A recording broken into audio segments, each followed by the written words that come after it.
Saya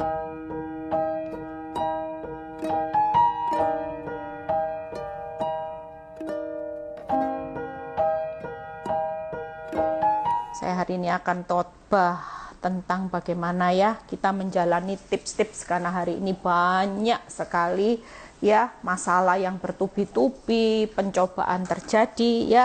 Kita belajar dari seseorang nanti, itu tip yang saya pakai juga untuk membuat saya tetap berjalan kuat sampai hari ini ya. Kita percaya kita mau belajar terus.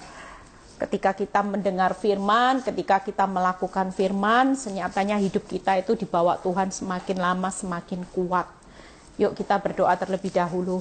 Bapa, terima kasih buat kesempatan yang Kau berikan Tuhan untuk kami bisa tetap mendengar sebagian isi hati-Mu atas hidup kami, supaya kami berjalan makin lama makin kuat, menghadapi badai, menghadapi tantangan, menghadapi air mata. Kami tidak pernah takut, karena kami tahu bahwa Tuhan yang baik, Tuhan yang setia, Tuhan yang lagi membentuk kami itu selalu berpihak kepada kami. Terima kasih Bapa, urapi bibir lidah hamba-Mu, lawat setiap kami yang bergabung pada siang ini, biar semua kemuliaan kembali kepadamu. Di dalam nama Tuhan Yesus, haleluya, amin. Ya. Ada sukacita ya, saya lagi cek sebentar. Tips dalam cobaan ya, yang kemarin ikut Zoom juga, yang belum dengar bisa dengar ya. Karena kemarin saya berkhotbah bahwa Tuhan yang setia, Tuhan yang baik itu selalu berpihak kepada saudara dan saya. Itu sebabnya saudara tidak perlu takut menghadapi setiap tantangan di dalam kehidupan ini, menghadapi setiap pencobaan ya. Tips apa sih yang perlu saudara hari ini lakukan? Karena hari-hari ini kita itu butuh stamina yang kuat ya. Sebenarnya gini rahasianya, saya selalu kasih nasihat buat orang yang hadapi badai. Tipnya cuma satu kata yang Tuhan kasih buat hidup saya ketika saya menghadapi badai yang besar, yaitu Tuhan bilang gini, bertahan. Kata kuncinya cuman bertahan, Eli. Kenapa bertahan? Karena firman Tuhan itu berkata, orang yang bertahan sampai kesudahannya itu akan beroleh hidup, bukan beroleh kebuntungan, bukan beroleh kematian, bukan beroleh kehancuran. Tapi orang yang bertahan sampai kesudahannya, firman Tuhan menegaskan bahwa saudara dan saya akan beroleh hidup dan selamat. Matius 24 ayat 13 kalau nggak salah ya. Jadi ketika kata bertahan itu, iblis tahu kekuatan orang bertahan, pasti hidup, pasti selamat. Kalau memperoleh hidup berarti saudara memperoleh sesuatu yang terbaik. Makanya iblis itu akan datang dengan berbagai macam cara, intimidasi, hal yang buruk untuk mencuri kekuatanmu supaya saudara dan saya menyerah. Karena iblis tidak mau saudara dan saya sebagai anak Tuhan itu menikmati hidup dan selamat. Itu kata kunci saudara. Waktu hidup saya ngalami proses, Tuhan juga ingatkan hidup saya. Eli, ingat loh ya, satu kata. Bertahan sampai kesudahannya. Walaupun sekarang terlihat kamu sepertinya bonyok. Terlihat kamu sudah Tuhan tidak kuat lagi. Percayalah, aku itu selalu topang kamu. Aku selalu berpihak di pihakmu sebagai orang benar. Sekalipun hari itu Tuhan mengingatkan saya, kamu sebagai orang benar terlihat kalah. Terlihat kamu diinjak-injak, terlihat orang yang nyakiti hidupmu sepertinya dimanja di atas angin, atas penderitaanmu. Tapi satu hal Tuhan berkata, aku selalu berpihak kepada orang benar. Itu sebabnya jangan main-main dengan orang benar. Walaupun terlihat orang benar itu sabar. Tadi pagi saya sudah share di grup bagaimana menang menghadapi cobaan ketika saudara disakiti orang. Yaitu apa tipsnya? Ya sabar, yaitu berhenti marah, berhenti panas hati. Mazmur 37 ayat 7 dan 8. Itu sebabnya Tuhan berkata, walaupun kelihatannya engkau sabar, engkau tidak marah, engkau tidak panas hati, tapi aku yang panas hati, aku ini Bapakmu. Aku tidak mungkin Tuhan yang Anak-anaknya yang aku kasihi, aku nggak berpihak kepada anak-anakku. Justru orang yang menyakiti hidupmu itu akan menghadapi kekuatanku. Itu sebabnya hari ini yuk kita belajar satu kata, bertahan di dalam pencobaan. Ujianmu seberat apapun hari ini engkau tidak perlu takut. Karena kita yang bertahan sampai kesudahannya, kita ini pasti selamat. Kita pasti memperoleh hidup. Itu sebabnya saya akan mengupas bagaimana tips untuk bisa bertahan dalam menghadapi berbagai-bagai macam pencobaan. Ya, saudara yang belum lihat YouTube kemarin bisa lihat. Kita ini semua sedang diseberangkan sama Tuhan. Tenang aja. Ya, yang namanya banjir masalah, banjir air mata itu tidak selamanya. Suatu kali Tuhan membawa kita diseberangkan. Itu sebabnya hari ini bertahan saudara. Mau tidak punya pengharapan, mau hidupmu terlihat hancur-hancuran, kita semua harus bertahan. Bertahan aja. Tidak ngerti gimana Tuhan, saya juga tidak ngerti saudara. Caranya bertahan gimana? Saya tidak ngerti. Yang penting saya ngikuti aja. Tuhan suruh bilang bertahan, ya sudah saya bertahan terus. Dan ketika saya bertahan, ternyata hidup saya bukannya hancur, malah makin lama hidup saya makin kuat. Makin kuat hidup saya hari ini justru makin menjadi berkat. Dan saya melihat banyak hal yang Tuhan berikan atas hidup saya dan keluarga saya. Itu sebabnya yuk kita belajar dari seorang Abraham. Ya, saya belajar tips bertahan itu dari seorang Abraham. Di Ibrani 11 itu ayat 17 sampai 19. Simple. Saya mempelajari Abraham, gimana sih? Abraham itu tidak gampang loh saudara. Waktu dia dicobai, dia diminta anak satu-satunya yang menjadi hartanya itu diminta sama Tuhan. Minta dikorbankan, sakit saudara. Hari ini kita percaya ketika saya belajar tips seperti Abraham, toh saya melihat gini, Abraham ini luar biasa. Ketika hidupnya diizinkan mengalami pencobaan, dia punya tips dan itu dimenangkan. Di akhir perjalanan pencobaannya bukan ditutup dengan hancur-hancuran, tetapi di akhir perjalanan hidupnya, saudara tahu, nanti kita lihat Abraham diberkati Tuhan secara luar biasa. Itu sebabnya saudara dan saya adalah keturunan Abraham. Kita adalah keturunan Abraham yang berhak memperoleh warisan. Yuk kita baca Ibrani 11 ayat 17 sampai 19. Ibrani 11 ayat 17 sampai 19. Karena iman, ya, kita semua orang beriman ya, maka Abraham tak kala ia dicobai, ya. Lihat kata-kata, mempersembahkan Ishak, ya. Ia yang telah menerima janji itu rela mempersembahkan anaknya yang tunggal. Hari ini kita adalah keturunan Abraham. Abraham dicobai Tuhan untuk mempersembahkan Ishak.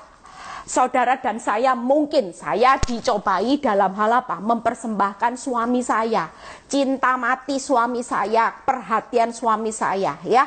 Itu yang menghalangi saya untuk mengenal Tuhan. Kalau suami saya cinta mati terus sama saya, cinta mati hanya enak secara daging, tapi Tuhan sengaja izinkan ada satu masalah yang mencuri cinta mati suami saya, supaya tujuannya saya hidup makin jadi berkat, punya keintiman, bukan hanya enak dicintai mati secara daging, sementara rohani saya tidak pernah mengalami pertumbuhan. Saya hidup di dalam kedagingan yang menyala-nyala. Itu sebabnya saya diuji oleh Tuhan, yaitu dengan Tuhan berkata gini, Eli rela mempersembahkan, yaitu suami saya yang hari itu cinta mati mulai jatuh cinta sama orang lain. Itu sebabnya ketika saya baca firman ini, Tuhan itu secara gamblang menjelaskan kepada saya, nak, rela ya nak, rela. Ya, walaupun hari itu Tuhan berkata, Ia yang telah menerima janji. Memang janjiku dalam hidup rumah tangga anak-anakku itu selalu ada pemulihan, anggur yang manis. Memang bukan aku sengaja mengizinkan tiba-tiba. Dulu saya berpikir Tuhan kurang kerjaan. Kenapa suami yang baik cinta mati kok bisa dirubah jadi benci mati sama saya, jadi enek. Tapi Tuhan berkata dalam hidup saya, nak, itu cuman sesaat. Karena aku yang menjanjikan kepada engkau, aku tidak mungkin buat suamimu enek setengah mati sama kamu. Nanti pada akhirnya akan cinta mati-matian. Bukan hanya terhadap kamu, tapi terhadap aku juga. Oh, dari situ saya mulai belajar. Tuhan bilang gini, step pertama rela ya. Kamu harus rela dibagi. Aku yang tidak rela. Banyak ibu-ibu yang datang, Bu, apa tidak dosa toh kalau kita cuman diam atas perbuatan suami kita yang selingkuh? Lah itu kan dosa. Kok kita diam? Kok kita rela seolah-olah kita tidak melakukan sesuatu frontal atas dosanya? Saya beritahu, dulu pemikiran saya juga seperti itu. Tapi ketika Tuhan datang dalam hidup saya, Tuhan bilang gini, nak, kamu rela itu karena itu strategimu supaya kamu ndak lagi ngalami keterpurukan. Karena nanti kamu lihat ketika kamu rela, aku itu Tuhan yang nggak bakal rela. Kamu rela itu bukan berarti kamu mau dimadu. Tapi kamu sedang berperang di alam roh yang nyata. Aku yang perangi, aku yang akan mengubah keadaan suamimu.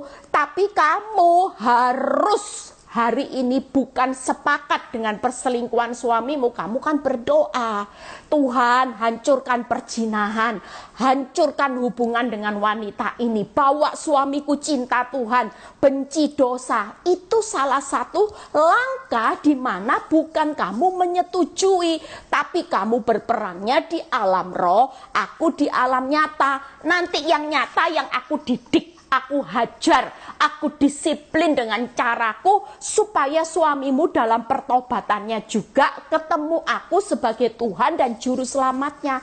Pada waktu itu suami saya masih benci orang Kristen. Ternyata apa yang Tuhan janjikan, Tuhan buktikan. Secara akal orang bilang sulit loh suamimu itu terima Yesus karena banyak kepahitan sama orang Kristen. Bahkan teman baik saya sendiri hari ini mendengar suami saya bisa terima Yesus, mereka bilang ini mujizat. Karena dia tahu bagaimana kerasnya suami saya. Kalau dulu saya mau ke gereja aja dia tidak suka, saudara. Saya mau ini mengadakan ibadah, suami saya itu orang yang paling melarang saya untuk melakukan kegiatan rohani. Itu sebabnya hari ini mujizat janji Tuhan digenapi, saudara. Itu yang pertama, rela. Jadi saudara dan saya rela berbagi kasih sesaat. Karena Tuhan nanti akan pulihkannya luar biasa. Mungkin hari ini saudara juga harus rela keuanganmu. Mungkin hari ini engkau harus rela. Apalagi mungkin engkau yang tadinya punya rumah baik, sekarang harus rumahnya harus dilelang bank sampai tidak punya rumah. Usahamu yang rame harus bangkrut dan sebagainya. Tapi ini bukan karena Tuhan yang mau melakukan, karena kita sendiri juga salah. Apakah dalam proses rumah tangga saya, ya, dalam hidup ini tidak ada kesalahan saya? Banyak, saudara. Saya salah satunya yaitu yang membuat kesalahan sehingga suami saya bisa berselingkuh. Mungkin masa lalumu engkau punya ambisi yang terlalu besar, ambil hutang bank banyak, ambil hutang sana hutang sini karena engkau pingin cepat kaya. Akibatnya siapa yang tahu masa pandemi ini terjadi begitu lama sehingga omset tidak bisa besar, penjualan tidak bisa besar, tapi bunga bank jalan terus. Itu sebabnya ada banyak orang kolaps hari-hari ini. Tapi apakah Tuhan tidak peduli? Sangat, saudara. Waktu saya jatuh di dalam dosa, saya tidak tunduk, saya suka suka menanduk suami, saya tidak hormat, ya, saya juga orang yang jutek, saya orang yang tinggi hati, sombong. Waktu saya berkata, saya memang salah Tuhan, saya minta maaf dan saya mau bertobat. Waktu saya hancur hati, sejak itu proses hidup saya menghadapi pencobaan, Tuhan turut campur tangan. Karena dia tahu bahwa saya tidak bisa berjalan sendiri. Waktu saya merubah hidup saya, Tuhan yang ambil alih masalah saya. Tuhan cuma titip pesan buat saya waktu itu, Eli kuat, Eli bertahan. Engkau tidak perlu ribut mengubah masalahmu, mengubah suamimu, mengubah rumah tanggamu secepat mungkin untuk dipulihkan. Tapi yang aku mau, engkau mengubah hidupmu di dalam masa-masa pencobaan ini. Relakan ya. Setelah rela, saudara lihat ayat berikutnya, 18. Walaupun kepadanya telah dikatakan keturunan yang berasal dari Ishaklah yang akan disebut keturunanmu. Itu sebabnya hari ini Tuhan mengingatkan kita mempercayai janji Tuhan. Tidak usah lihat fakta. Mungkin hari ini faktamu seperti Abraham. Katanya Ishak sebagai anak perjanjian. Katanya keturunanku Ishaklah yang disebut keturunan Abraham. Loh, tapi mana Tuhan? Buktinya kok Tuhan minta Ishak? Tidak masuk akal. Tapi Abraham ini saya belajar dari kepribadiannya. Dia percaya kepada Tuhan itu tanpa melihat fakta. Dia percaya kepada janji Tuhan itu bulat. Dia tidak melihat hari ini faktanya mungkin hancur-hancuran. Ya, mungkin saudara berkata, loh, katanya Tuhan itu baik, Bu Eli. Katanya Tuhan tidak punya rancangan kecelakaan. Rancangannya selalu damai sejahtera, mendatangkan kebaikan. Tapi mana? Buktinya hari-hari yang saya lewati di masa-masa ini karena masalah yang makin berat, sepertinya tidak ada rancangan kebaikan Tuhan. Itu sebabnya kita belajar hari ini, percaya sama janji Tuhan, itu tidak usah lihat fakta. Mau hari ini keadaan hidupmu sepertinya dibawa arahnya hancur, kelihatannya seperti saya, waktu berdoa, waktu berpuasa, malah saya lihat keadaan makin buruk, keadaan makin sulit, sehingga kalau saya mau berpikir untuk damai sejahtera, secara akal kalau saya tidak mengambil keputusan untuk sukacita, saya tidak bakal bisa hidup dalam kebahagiaan. Yang saya lihat tiap hari, mana janji Tuhan? Mana janji Tuhan? Lah, katanya saya sudah puasa, bisu tuli, tidak membalas yang jahat. Buktinya mana? Oh, suami saya tambah sampai punya 2 anak. Loh Tuhan, mana? Itu sebabnya saya belajar dari seorang Abraham. Ketika Tuhan menunjukkan firman ini, saya melihat Abraham itu percaya, fokus waktu dia menghadapi cobaan. Selain dia merelakan haknya yang sangat dikasihi, yang berharga, anak satu-satunya, sakitnya luar biasa saudara. Tapi selain rela, saya belajar dari step Abraham yang kedua, yaitu dia percaya kepada janji Tuhan itu bulat saudara. Dia percaya tidak dikondisikan dengan keadaan apapun. Dia percaya kepada Tuhan itu tanpa dikondisikan dengan kenyataan hidupnya. Kalaupun kenyataan hidupnya bertambah buruk, tapi percaya kepada janji Tuhan, dia tetap melihat janji itu pasti digenapi. Karena dia tahu siapa yang berjanji, janji Tuhan itu ya dan amin. Sekali lagi yang kedua, step yang kedua, yaitu percaya itu bulat. Ya, walaupun saudara sudah berdoa, sudah berbuat baik, sudah menabur benih kebenaran, sudah berpuasa, sudah melayani Tuhan, tapi seolah-olah kenyataan hidupmu bertambah buruk. Tuhan mau hari ini kalau kita mau memenangkan tips bagaimana menang di atas cobaan saudara hari ini, hanya satu, fokuslah kepada janji Tuhan. Saya selalu fokus kepada janji Tuhan bahwa apa yang sudah dipersatukan oleh Tuhan tidak bisa dipisahkan manusia. Tuhan membenci perceraian, maka saya terlalu percaya walaupun dalam hidup rumah tangga saya bertahun-tahun saya melihat fakta yang buruk, sampai punya 2 anak, suami tidak cinta saya, tapi saya tetap bertahan, saudara. Kenapa? Saya belajar seperti seorang Abraham yang hanya melihat satu fokus, janji Tuhan. Tidak dikondisikan dengan kenyataan hidup yang kacau balau. Saya tidak mau lagi melihat fakta yang saya percaya bahwa saya hanya percaya kepada satu. Ketika Tuhan berjanji, maka Dia yang setia akan menggenapinya pada waktunya Tuhan.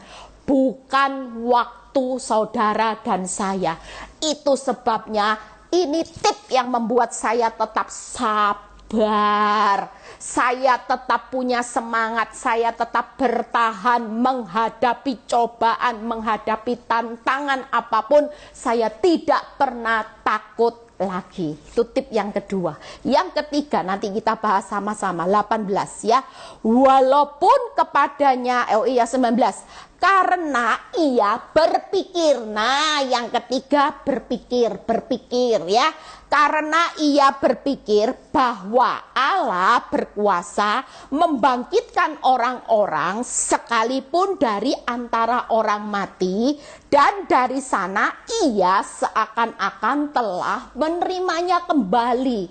Itu sebabnya step yang ketiga, gampang ya saudara, rela, percaya bulat akan janji Tuhan, percaya tidak dikondisikan dengan keadaan, situasi, kenyataan hidupmu hari ini. Sekali saudara percaya kepada janji Tuhan, saudara hanya fokus kepada Tuhan yang setia menggenapi janjinya. Itu saja. Jangan dikondisikan, jangan dicampur dengan fakta. Percaya akan janji Tuhan membuat saudara dan saya pasti akan bertahan sampai pada kesudahannya. Amin saudara ya. Yuk kita lihat yang berpikir.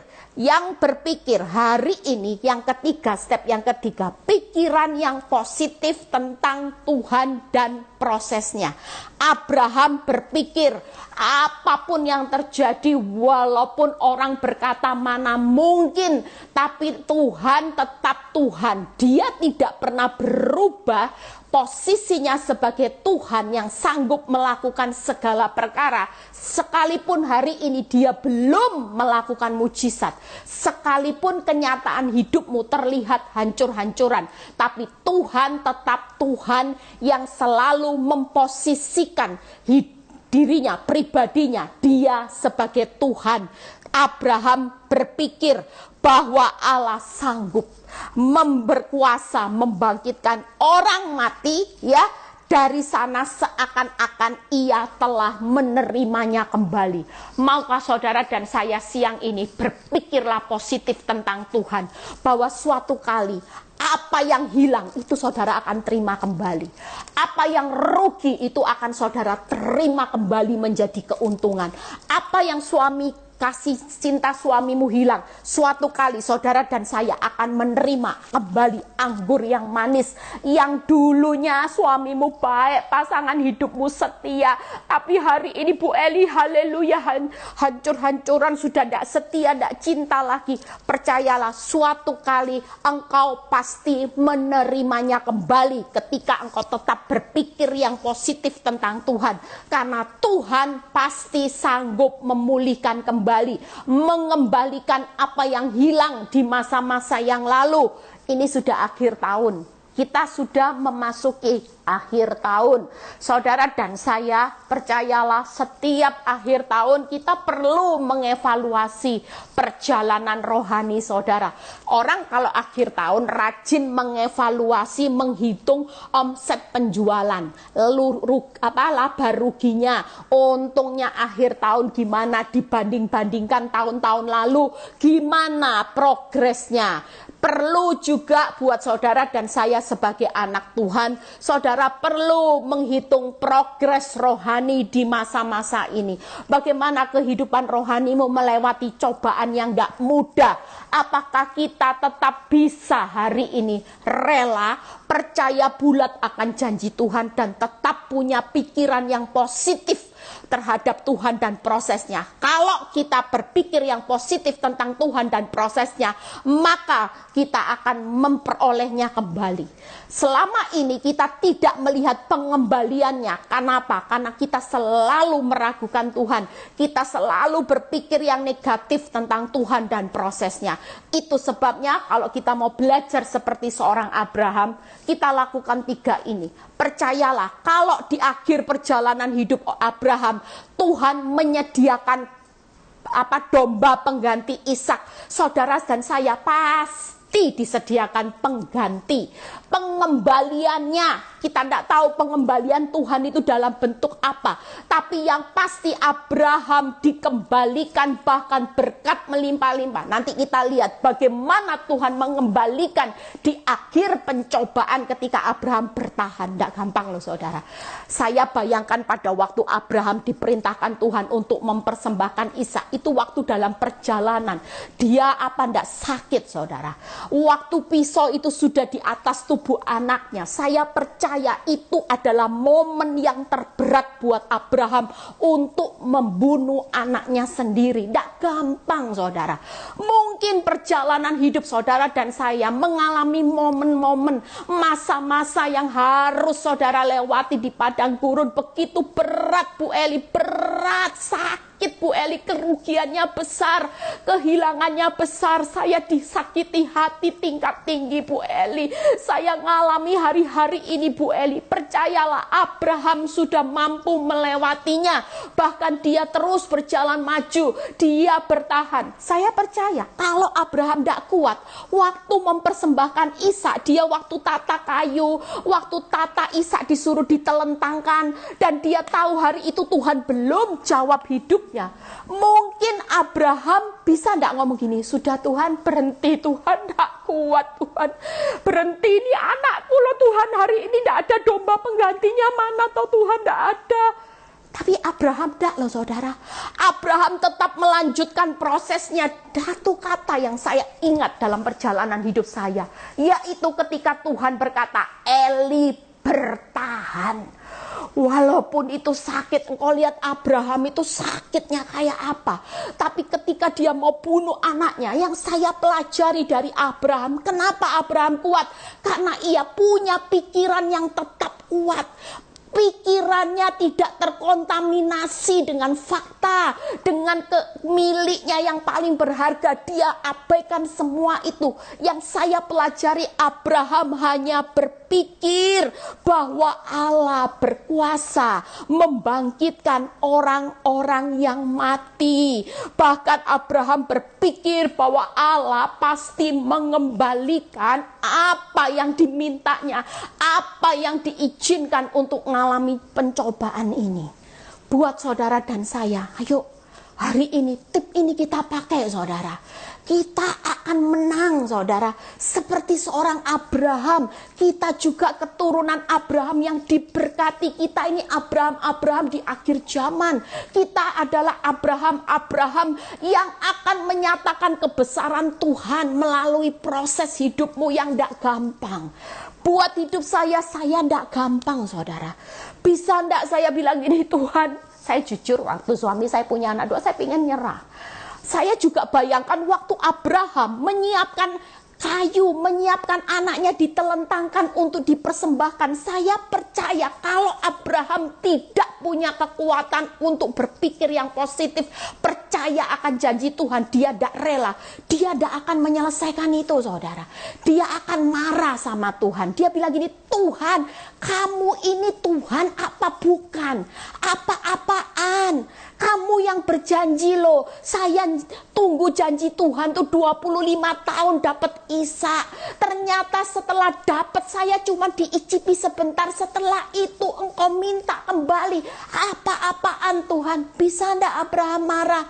Bisa saudara. Saya sempat marah sama Tuhan. Tidak adil Tuhan, saya ini gembala, saya ini melayani Tuhan. Saya bilang Tuhan, jujur loh Tuhan, saya ini melayani, tidak kejar setoran loh Tuhan, tidak minta setoran dari Tuhan. Saya buka persekutuan doa, saya itu tidak kejar PK Tuhan. Kok Tuhan tega? Kok Tuhan tega suami saya sudah ngampuni, saya sudah bisu tuli, mana janjimu Tuhan? Buat hidup saya makin parah, suami saya makin parah. Itu sebabnya ketika saya belajar dari tips Abraham, saya belajar menjadi orang yang kuat. Satu kata siang ini Tuhan berkata buat saudara dan saya, nak, yuk bertahan. Ini sudah akhir zaman.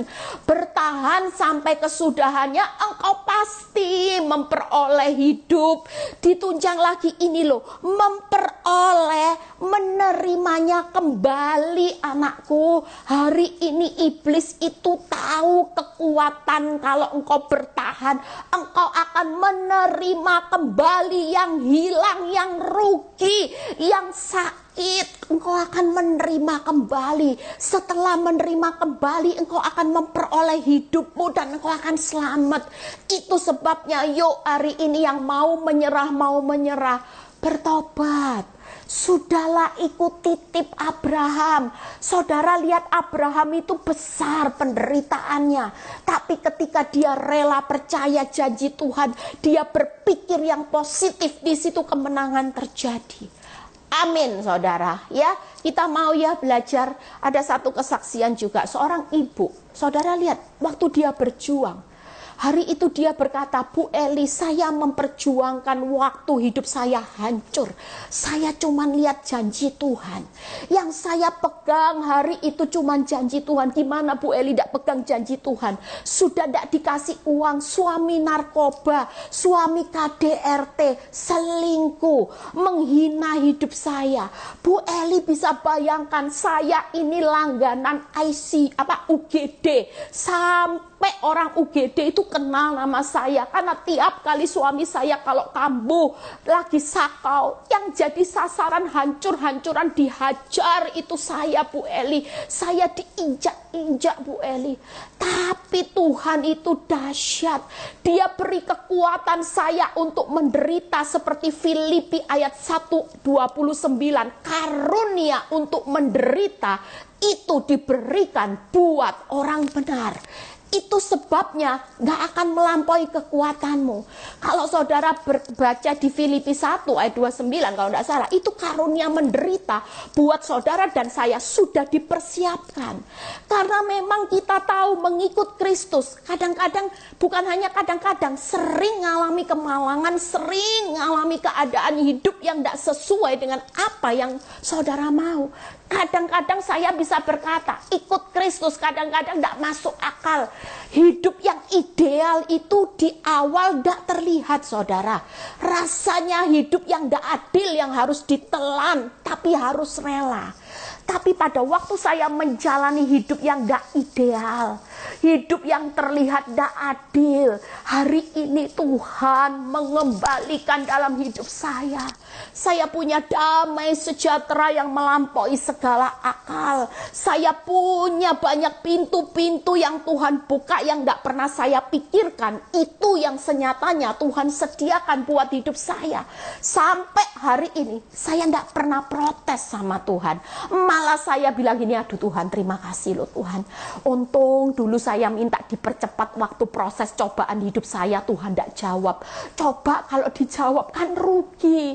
Saya tidak terima hari ini berkat-berkat yang melampaui segala akal. Itu untuk saya, anak-anak saya, dan suami saya akan nikmati. Seperti Abraham. Kalau Abraham lari dari prosesnya, dia bisa jadi tidak keturunan jadi bapak banyak orang benar, bisa enggak saudara? Itu yang saudara kejar hari ini, yaitu apa? Status perkenanan Tuhan. Tidak berkenan di hadapan dunia, dianggap bodoh, tidak jadi masalah. Tapi hari ini kita mau kejar perkenanan Tuhan di atas segalanya. Yang penting, saya jujur hari ini, saya tidak akan pernah berhenti menyerah dalam kehidupan ini saudara. Karena hati saya terlalu jatuh cinta sama Tuhan. Orang paksa hidup saya untuk menyerah. Orang berikan alternatif pemikirannya. Kamu kalau menyerah itu Eli enak loh Eli. Akan ada ini. Kamu kalau menyerah hari ini, menikah lagi atau engkau pisah dan sebagainya, engkau akan ngalami ini. Tapi buat hidup saya, walaupun Tuhan hari ini masih belum membuka pintu pemulihan secara luar biasa. Yang saya tahu Tuhan sudah memberikan saya jauh lebih baik dari dunia berikan. Tuhan sudah memberikan hidup saya kebahagiaan yang luar biasa. Itu sebabnya hari ini yuk siapapun saudara dan saya yang bergabung di dalam live ini, kita mau bertahan. Yuk kita lihat, apa sih Bu Eli alasannya kita hari ini rela ya. Saya ambil dari satu kutipan ayat pembandingnya. Hari ini engkau rela aja. Kenapa kalau saya bilang makin saudara rela, makin Tuhan tidak rela. Ini ayatnya, yuk buka. Mazmur 10 ayat 17-18. 2 ayat lagi kita selesai ya. Mazmur 10 ayat 17 sampai 18. Saudara, kalau saudara sudah kuat, ya saya bersyukur ada banyak kesaksian ibu-ibu yang hari ini sudah saya kuatkan. Mereka mulai marketingi jiwa-jiwa. Itu membuat Tuhan senang loh ya. Yang MLM itu bukan hanya produk dunia, perusahaan dunia, tapi perusahaan surga juga. Ada banyak ibu-ibu yang memberi laporan buat saya ya. Bahkan ada satu orang yang sudah dipakai Tuhan secara luar biasa. Kemarin saya dengar laporannya dahsyat. Dia bilang, Bu Eli, ketika saya dikuatkan Bu Eli, saya jadi kuat. Saya tidak lihat masalah lagi. Bu Eli tahu sekarang saya sudah menguatkan banyak teman-teman saya. Saya sudah menguatkan banyak orang sekitar saya. Bahkan satu teman saya yang mau bunuh diri, saya berhasil menyelamatkannya. Bu Eli tahu saya ya tidak pintar khotbah, tapi ketika saya berikan, kalau kamu mau menyerah, dengar dulu khotbahnya Bu Eli. Dikasih link khotbah saya, di-sharekan. Ternyata ketika dia kuat, dia mulai sama-sama bertumbuh dengan temannya ini. Sama-sama saling menopang. Kalau temannya jatuh, dia telepon. Kalau dia lagi lemah, dia telepon. Saling menguatkan. Tanpa saudara sadari, kita ini jadi marketingnya kerajaan surga. Tidak apa-apa, upahnya besar. Nanti kalau mati, upah marketing kerajaan surga diperhitungkan selama-lamanya. Kalau marketing dunia, mati upahnya tidak dibawa. Tapi kalau marketing jiwa, apalagi jiwa itu kesukaannya Tuhan. Percayalah, satu jiwa aja engkau bawa, engkau akan nikmati upah yang besar. Itu karena Tuhan sangat menyayangi jiwa-jiwa yang lagi terhilang. Makanya kalau ada apapun, kuatkan teman-temanmu, kuatkan. Ajak mereka bergabung untuk ikut ibadah Zoom dan sebagainya.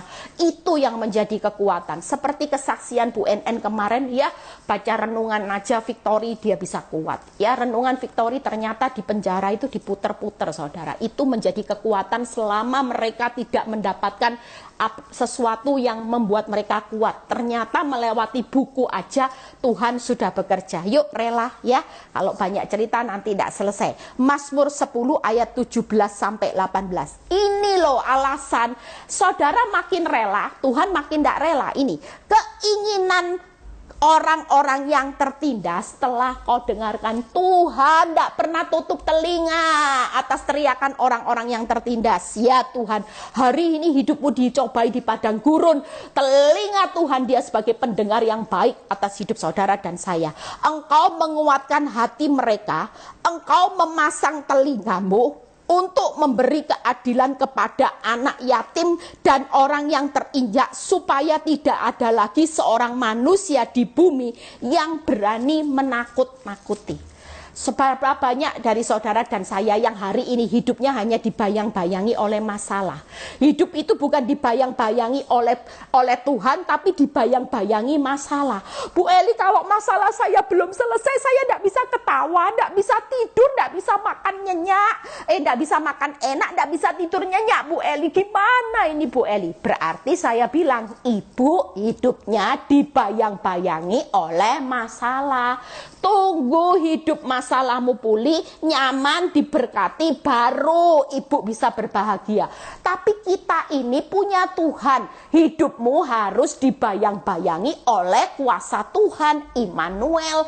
Itu sebabnya mengucap syukur, sukacita itu senantiasa. Tidak dibayang-bayangi masalah. Itu sebabnya kenapa saudara harus rela. Karena yang pertama, Tuhan itu mendengarkan keinginan orang yang tertindas. Dia pendengar yang baik, terutama waktu hidupmu dicobai di padang gurun.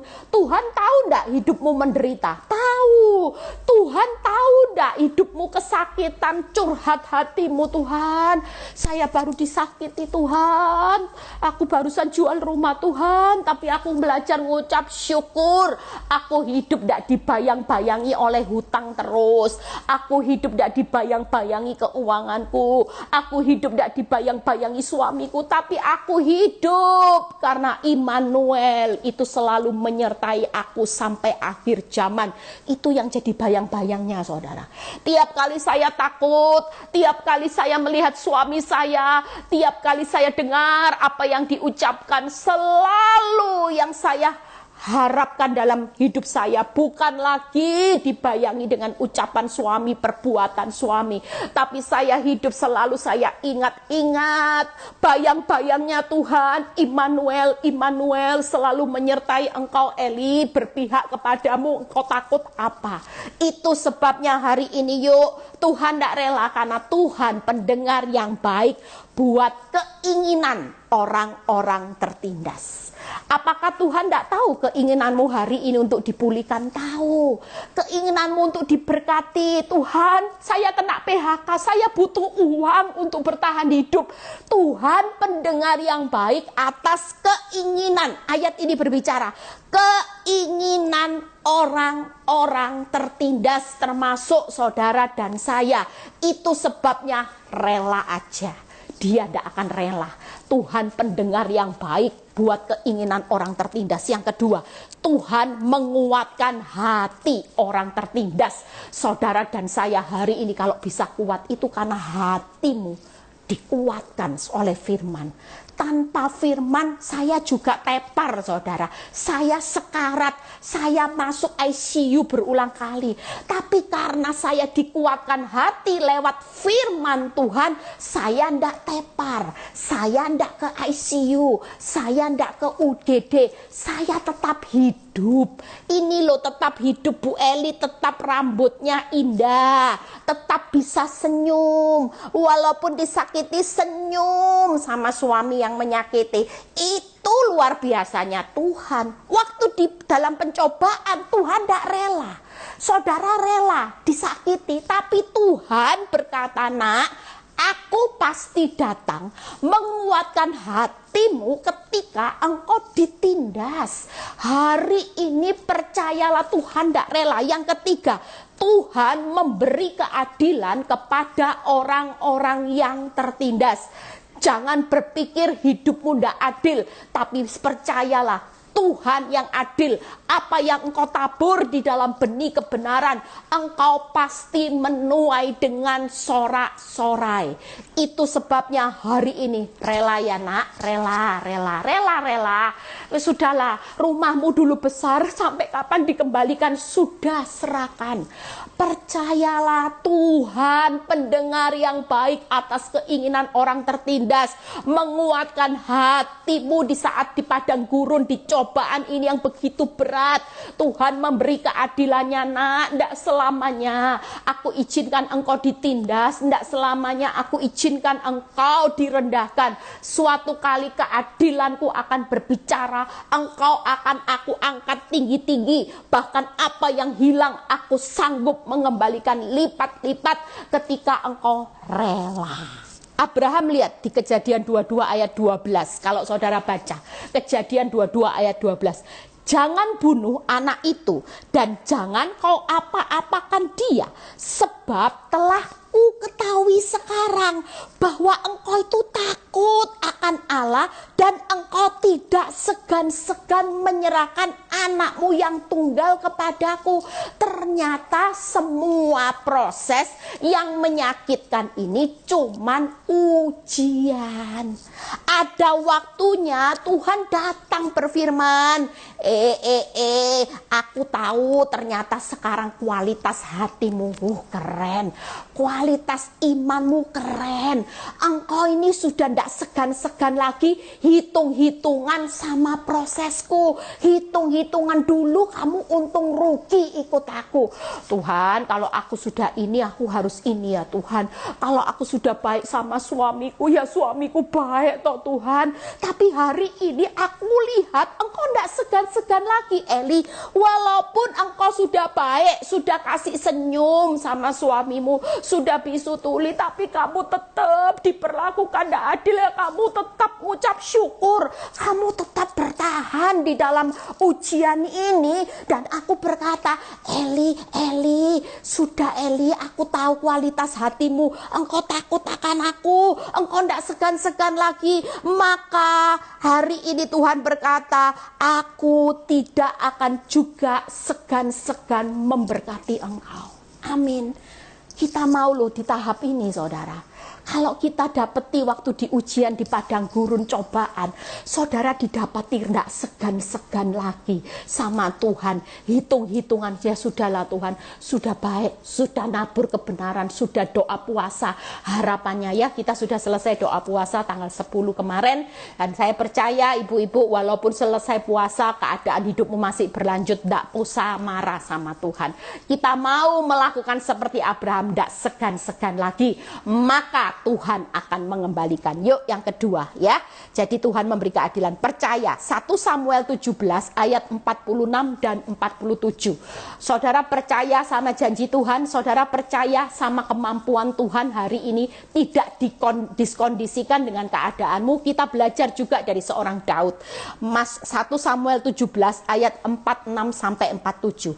Hari ini juga, percayalah, saat ini juga, kalau sudah waktunya Tuhan, aku akan menyerahkan engkau ke dalam tanganku, ya, aku akan mengalahkan engkau. Ini Daud berkata kepada Goliat, ya, dan memenggal kepalamu dari tubuhmu. Hari ini juga Daud berkata, aku akan memberikan mayatmu dan mayat tentara orang Filistin kepada burung di udara, kepada binatang liar, supaya seluruh bumi tahu bahwa Israel mempunyai Allah. Amin saudara. Dan supaya segenap jemaah ini tahu bahwa Tuhan menyelamatkan bukan dengan pedang, bukan dengan lembing, sebab di tangan Tuhanlah pertempuran. Ia pun akan menyerahkan kamu ke dalam tangan kami. Percayalah, hari ini miliki kemampuan percaya seperti seorang Abraham. Dia tidak melihat fakta, walaupun yang dihadapi hari itu keadaannya hancur-hancuran. Daud menghadapi Goliat yang tidak sesuai dengan kemampuannya. Dia berpikir bahwa tanpa Tuhan dia tidak akan berhasil mengalahkan Goliat. Kenapa? Karena dia tahu bahwa dia tidak sebesar Goliat. Dia tidak punya kekuatan melawan Goliat. Tapi Daud berhasil mengalahkan Goliat ketika dia percaya. Percaya akan janji Tuhan, percaya itu tidak lihat keadaan, percaya akan kemampuan Tuhan. Maukah saudara dan saya siang ini percaya bukan lihat kemampuanmu sudah tidak mampu, tidak masalah. Saudara mungkin sudah tidak mampu bayar hutang, Tuhan tahu. Saudara mungkin sudah tidak punya apa-apa untuk melanjutkan hidup di masa sukar, sudah dijual semua, jual aset sudah, Tuhan tidak bisa nutupi hutang. Tuhan tahu. Tuhan tahu jelas kemampuanmu sudah tidak mampu, engkau tidak berdaya. Tapi yang Tuhan mau siang ini, Tuhan bertanya, maukah engkau percaya kepada kemampuanku? Kalau engkau percaya kepada kekuatan dan kemampuanku, maka hari ini engkau tidak akan berkata menyerah. Engkau tidak akan mengambil jalan pintas, shortcut, untuk hutang online sana sini, gesek kredit card sana sini. Itu bukan kemampuanku. Kalau kemampuanku tidak pernah aku suruh engkau tabrak sana, tabrak sini, kompromi dosa, tipu sana, tipu sini. Itu bukan kemampuanku. Kemampuanku akan membelah laut, membangkitkan keadaanmu yang sudah mati untuk dibangkitkan kembali ekonomimu.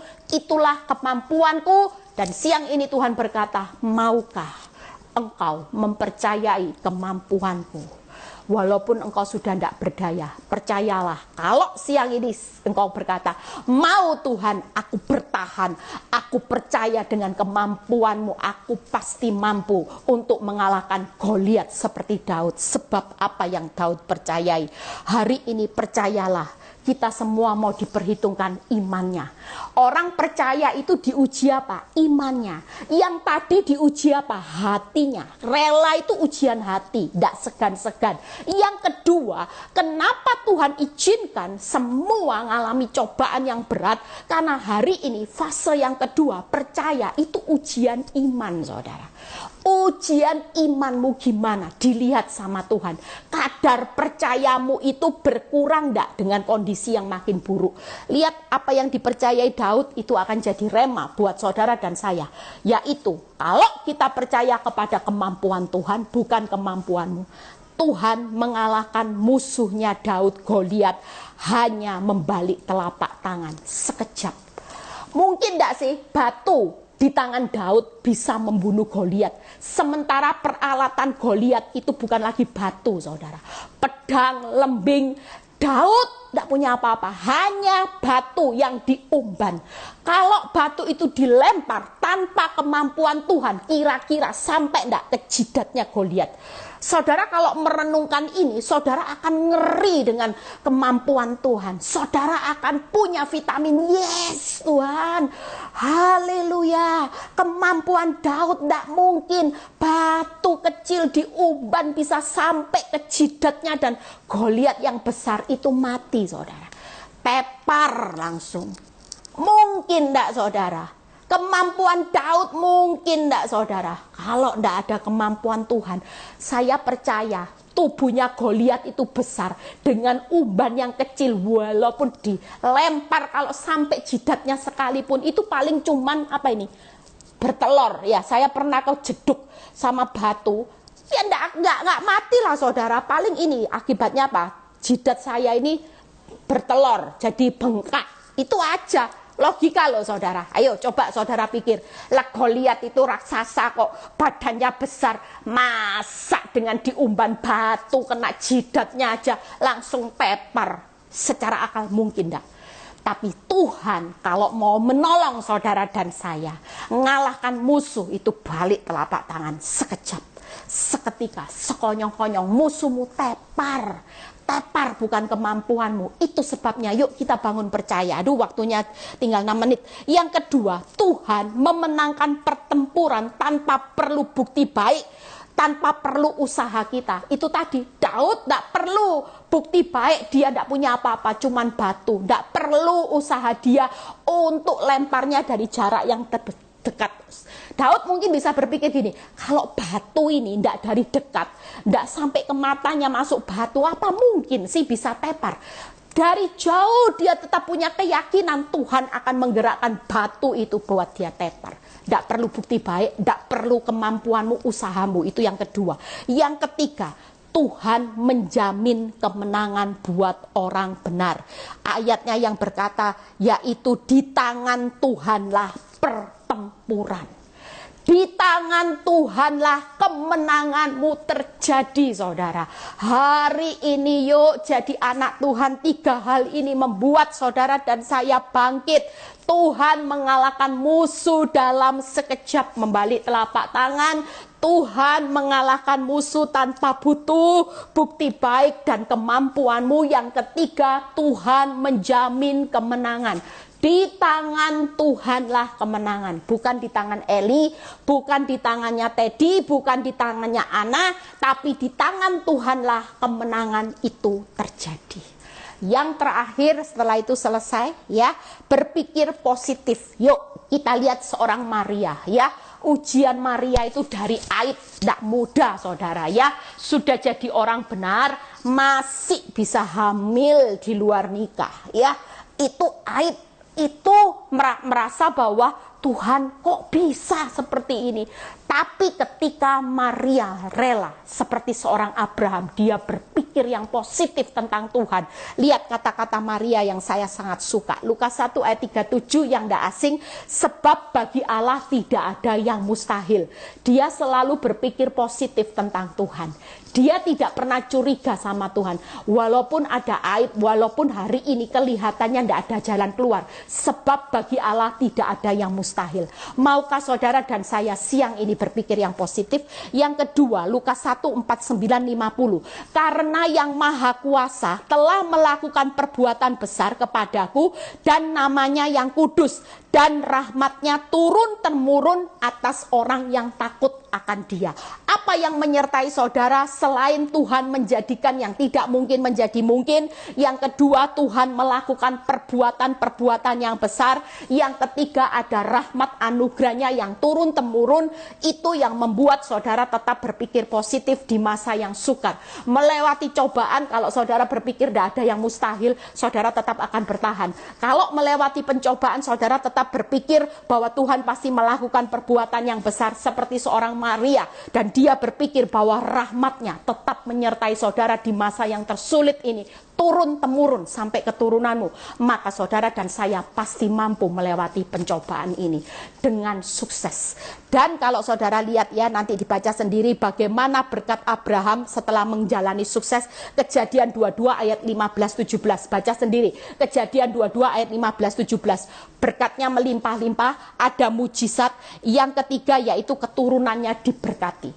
Yuk, kita mau, hari ini waktunya sudah habis ya. Saudara dan saya bangun kekuatan hari-hari ini. Tuhan berpesan bangun kekuatan supaya saudara mampu bertahan melewati masa yang sukar ini. Untuk saudara hari ini melihat pengembaliannya, memperoleh hidup dan selamat. Ya, 3 hal. Rela, percaya janji Tuhan, berpikir yang positif. Tuhan Yesus memberkati. Bapa, hamba-Mu sudah selesai menyampaikan kebenaran firman-Mu. Kami percaya bahwa anak-anak-Mu hari ini akan punya tip menghadapi cobaan. Kami akan bertahan, kami tidak akan menyerah. Kami mau jadi Abraham sampai akhir zaman. Kami tetap kuat dan kami akan menikmati berkat melimpah-limpah. Kami akan melihat mujizat dan keturunan yang diberkati. Yang sakit Tuhan sembuhkan, yang mengalami keadaan keuangan pulihkan, berkati. Yang mau jual aset permudah Tuhan, yang alami masalah rumah tangga pulihkan. Terima kasih. Kalau sebentar kami berpisah satu dengan yang lain, angkat kedua tangan saudara. Terimalah berkat Abraham, Ishak, Yakub, damai sejahtera Allah Bapa, Putra dan Roh Kudus menyertai saudara dan saya mulai saat ini sampai Maranatha Tuhan Yesus datang kedua kali. Yang diberkati dan percaya berkata amin. God bless. Happy weekend ya. Kita belajar. Saya lupa tadi kesaksian ibu yang suaminya narkoba hari ini sudah dipulihkan Tuhan. Keren saudara.